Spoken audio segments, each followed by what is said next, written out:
I ran my third marathon this weekend, London Marathon, which I did in 3 hours and 39 minutes, which is almost a 20-minute PB, and I'm going to tell you how I got there.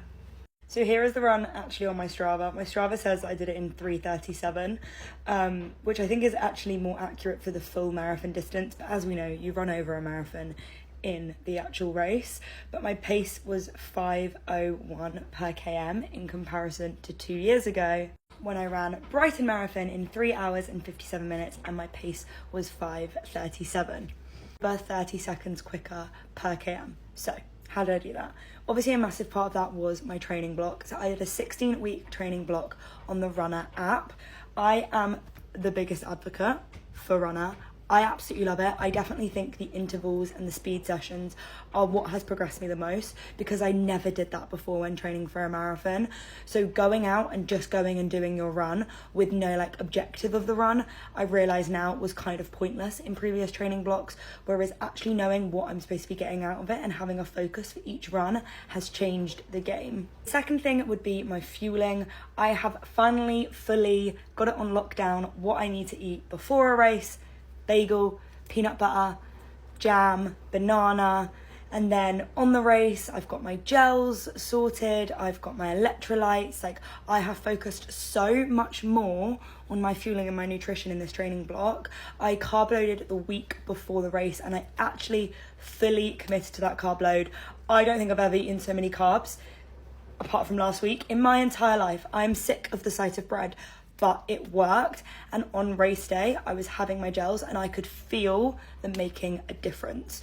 And I got myself used to having gels on my runs, which definitely helped me on race day. My third point is actually your mentality and how strong you are mentally, because physically, obviously, a marathon is very difficult, but it is so much harder on your mental.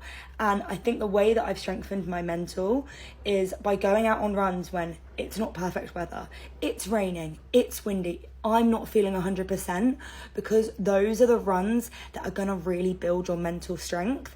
And then when you are struggling at the marathon, you know that you can get through it. So I would definitely say, don't just train when it's the perfect ideal conditions, because you don't know that you're going to get that on race day. We were very lucky that it was sunny this year for London Marathon, but I know that last year it rained. Stop is finding your trainer and sticking with it, because oh my goodness gracious me, my feet love the New Balance Fresh Foam more.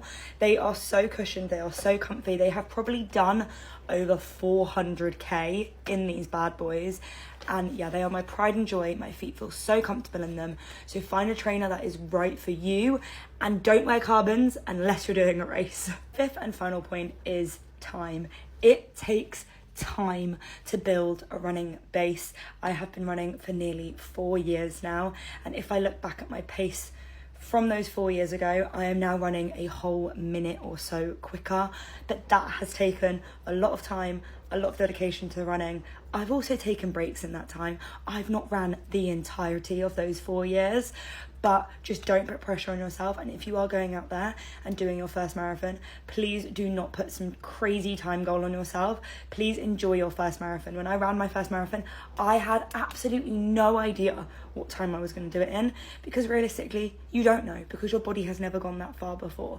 So do not put too much pressure on yourself.